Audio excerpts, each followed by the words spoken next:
नमस्कार दोस्तों, आज मैं आपको धरती माता की नित्य नियम की कहानी सुनाने जा रही हूँ। प्रेम से बोली धरती माता की जय हो। बहुत समय पहले की बात है। एक गांव में प्रेमलता नाम की एक औरत रहती थी, जिसके शादी के कुछ समय बाद ही उसके पति मर गए। उसके दो बच्चे, एक लड़का और एक लड़की थी।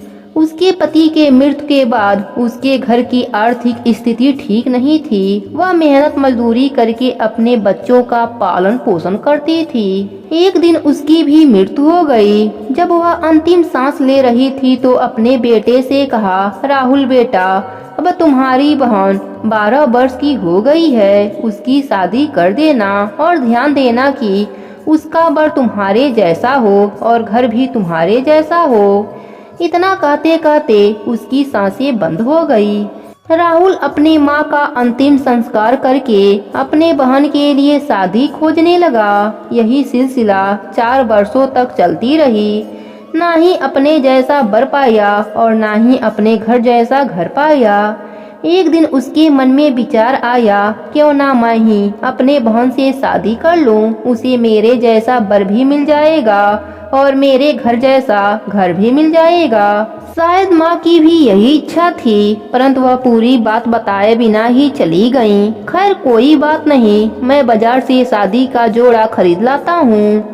राहुल बाजार गया और शादी का जोड़ा लाया और अपने बहन से कहा, माला, तुम कल इस जोड़े को पहनकर तैयार हो जाना, कल तुम्हारी शादी है। उसकी बहन माला बोली, भैया मेरी शादी आप कहाँ कर रहे हैं? पर राहुल बिना कुछ बोले चला गया। पर माला बड़ा ही प्रसन्न थी।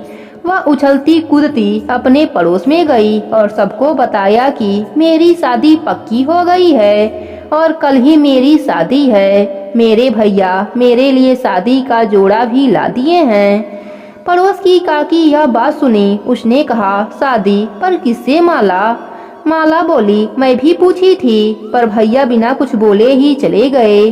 इस पर काकी बोली, कहीं तेरा भाई ही तो तुझसे शादी नहीं कर रहा है, इसलिए वह किसी से कुछ नहीं कहा, किसी को कुछ पता भी नहीं है।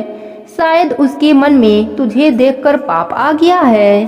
तब बहन घर आकर भाई से पूछा, भाई तुम मेरी शादी किससे करा रहे हो? इस पर भाई ने कोई जवाब नहीं दिया।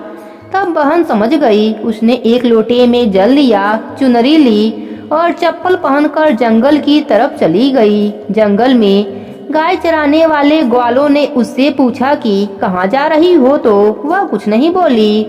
वन में जाकर वह धरती माता को पुकारने लगी और बोली, हे धरती माँ, अब तुम ही मेरी लाज रखना, वरना अनर्थ हो जाएगा। वह बोली, मैं क्या करूं?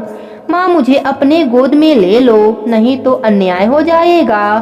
तब धरती माता फटी तो बहन ने एक तरफ लोटा, चुनरी और चप्पल रख दिया और वह धरती में जाने लगी। इतने में दौड़ता हुआ उसका भाई जंगल में आया और उसने ग्वालों से पूछा कि मेरी बहन किधर गई है? तब ग्वालों ने कहा कि तेरी बहन उस तरफ गई है।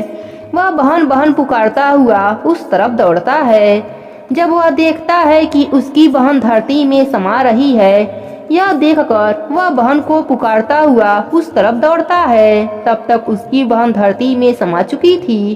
केवल थोड़े से बाल दिखाई दे रहे थे। वह बहन के बालों को मुट्ठी में पकड़कर रोने लगता है और बोला, बहन तू सत्य के लिए धरती माँ के गोद में समा गई। मेरी बुद्धि भ्रष्ट हो गई थी।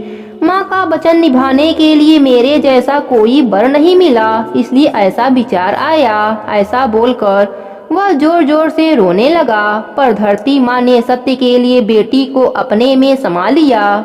जो बाल बाहर रह गए थे वह दूब बन गए। तभी से औरतें धरती माता की कहानी सुनती हैं और चुनरी, चप्पल, लोटा, बर्तन में हरा मूंग और लड्डू कुंवारी कन्या को देती हैं। धरती माता की जो भी कहानी सुनता है उसके ऊपर धरती माता की कृपा बरसती है। हे धरती माता, अपने सभी भक्तों पर अपनी कृपा बनाए रखना।